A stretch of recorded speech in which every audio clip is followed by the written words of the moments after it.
ብዙ ክርስቲያኖች ባለማወቅ የሚያደርጓቸው እግዚአብሔር ግን እጅግ የሚያዝንባቸው የልማድ ኃጢአቶች አሉ።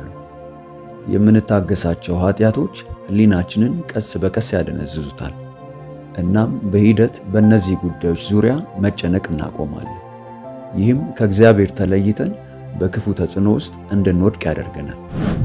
በዚህ ቪዲዮ እግዚአብሔር ኃጢአት ብሎ የሚጠራቸውንና ብዙ ክርስቲያኖች እንደ ቀላል የሚያዩዋቸውን 7 ባህሪያት የምናይ ይሆናል። እንደተለመደው ቪዲዮውን ላይክ አድርገው በመጀመር አብረውን ያገልግሉ። ለቻናሉ አዲስ ከሆኑ ደግሞ ሰብስክራይብ በማድረግ ቤተሰብ ይሁኑ።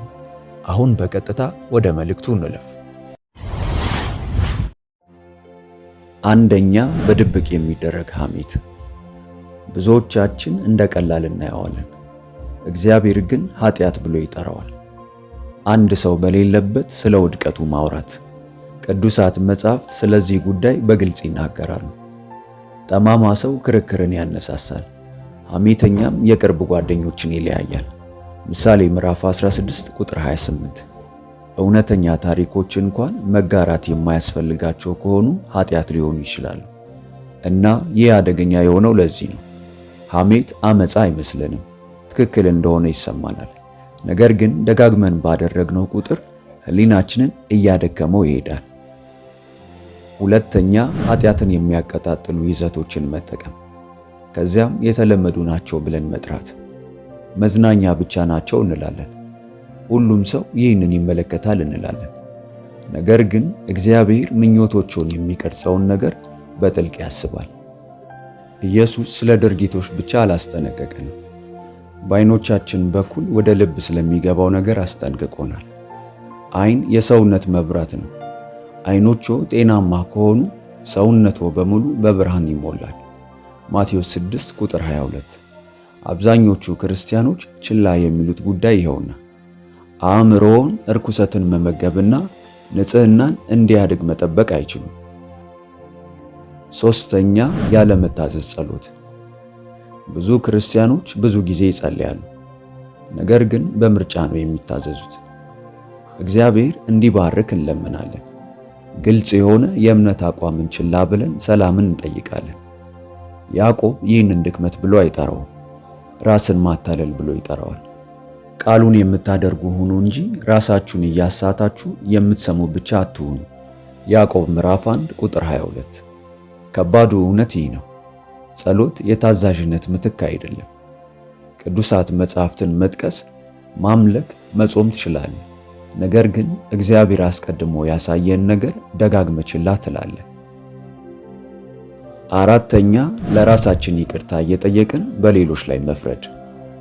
በሌሎች ውስጥ ኃጢአትን በፍጥነት ለማየት እንቸኩላለን፣ ለራሳችን ግን ምሕረትን እንለምናለን። ማስተዋል ብለን እንጠራዋለን፣ ኢየሱስ ግን ግብዝነት ይለዋል። በወንድምህ ዓይን ውስጥ ያለውን ጉድፍ ለምን ታያለህ? ነገር ግን በራስህ ውስጥ ያለውን ምሰሶ ለምን አትመለከትም? ማቴዎስ 7 ቁጥር 3። ይህንን ኃጢአት ረቂቅ የሚያደርገው ይህ ነው። ፍርድ ብዙውን ጊዜ ጻድቅ ሆኖ ይሰማዋል። እናነጻጸራለን፣ ኃጢአቶችን እንመድባለን። እንደነሱ ስላልሆንን በመንፈሳዊ ደህንነት ይሰማናል። ነገር ግን ማወዳደር ቅድስናን አያፈራም፣ ትዕቢትን ይፈጥራል። ለዚህም ነው አንዳንድ ሰዎች ንስሐ መግባት የሚያቆሙት፣ ኃጢአት ስለሌላቸው ሳይሆን ትኩረታቸውን ወደ ውጭ ስላዞሩ ነው። አምስተኛ፣ ታማኝነትን የሚተካ ሥራ። እኔ ሥራ በዝቶብኛል፣ በሥራ ተጠምጃለሁ፣ በቤተሰብ ተጠምጃለሁ፣ በቤተ ክርስቲያን ተጠምጃለሁ ሊሉ ይችላሉ። ነገር ግን አሁንም በመንፈሳዊ ቸልተኝነት ውስጥ ሊሆኑ ይችላሉ። ኢየሱስ ማርታን በማገልገሏ አልገሰጻትም፣ በጣም አስፈላጊ ከሆነው ነገር ትኩረቷን ስለከፋፈለች እንጂ። ስለ ብዙ ነገሮች ትጨነቃለህ፣ ነገር ግን ጥቂት ነገሮች ብቻ ያስፈልጋሉ፣ ወይም በእርግጥ አንድ ነገር ብቻ። ሉቃስ ምዕራፍ 10 ከቁጥር 41 እስከ 42። አደጋው ይኸውና፣ የሥራ መብዛት የኃላፊነት መሰማት ይመስላል፣ ውጤታማ ይመስላል፣ መንፈሳዊም ይመስላል። ነገር ግን እንቅስቃሴ ቅርርብን ሲተካ መሰጠት ቀስ በቀስ አማራጭ ይሆናል። ጸሎትም የተጣደፈ ይሆናል። ቅዱሳት መጻሕፍትን ማንበብ አልፎ አልፎ ይሆናል። ቁርጠኝነት ጸጥ ይላል። እግዚአብሔርን ስለ ካድክ ሳይሆን የእርሱን መገኘት ቅድሚያ መስጠት ስላቆምክ ነው። ስድስተኛ ኃጢአትን በፍቅር ስም ማረጋገጥ። እግዚአብሔር ልባቸውን ያውቃል እንላለን። እኔ ማን ነኝ የምፈርድበት እንላለን።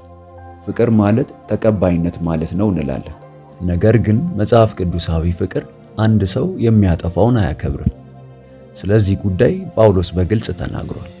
ፍቅር ከእውነት ጋር ደስ ይለዋል እንጂ ስለ አመፃ ደስ አይለውም። አንደኛ ቆሮንቶስ ምዕራፍ 13 ቁጥር 6። ለውጡ የተከሰተው እዚህ ጋር ነው። እርማት እንደ ጥላቻ መሰየም ጀመረ። እውነት አጸያፊ መስሎ መታየት ጀመረ። ዝምታ እንደ ርኅራኄ መሰማት ጀመረ። ነገር ግን ፍቅርን ለማስጠንቀቅ ፈቃደኛ እንዳለመሆን እንቆጥራለን እና ከጊዜ በኋላ ሕሊና መወቀስ ያቆማል። ኃጢአትን መልካም ዓላማዎች ብሎ ይጠራዋል። ያ ፍቅር አይደለም፣ እንደ ደግነት የተለበጠ መራቅ ነው። ሰባተኛ የዘገየ ንስሐ። እግዚአብሔር ያለሁበትን ሁኔታ ያውቃል፣ በኋላ ንስሐ ገባለሁ እንላለን። ዕብራውያን ምዕራፍ 3 ቁጥር 15 እንዲህ ይላል፣ ዛሬ ድምፁን ብትሰሙ ልባችሁን አታደንድኑ። እነዚህ ኃጢአቶች በሕይወታችን ከመኖራቸው በላይ እጅግ አስከፊ የሆነው ነገር በእነዚህ ኃጢአቶች መወቀስ ማቆማችን ነው። ከነዚህ ውስጥ እንደ መደበኛ የምትቆጥረው ነገር ግን እግዚአብሔር አንተን እየተናገረበት ያለበት ኃጢአት የትኛው ነው? በእግዚአብሔር ፊት ንስሐ ግባ። ይሄ መልእክት በእውነት መንፈሶን የሚነካውት ከሆነ እግዚአብሔር ሆይ ከተሰወረ ኃጢአት አድነኝ የሚለውን መልእክት በኮመንት ላይ አስቀምጡልን፣ እናየዋለን። ቪዲዮውን ላይክ እና ለወዳጆ ሼር በማድረግ አብረውን ያገልግሉ። ለቻናሉ አዲስ ከሆኑ ደግሞ ሰብስክራይብ በማድረግና የደውል ምልክቷን በመጫን ቤተሰብ ይሁኑ። በቀጣይ በአዲስ ቪዲዮ እስከምንገናኝ ሰላም ሁኑ። ሆሊቲዩብ ኢትዮጵያ ዩቲዩብ ቻናል ተባርካችኋል።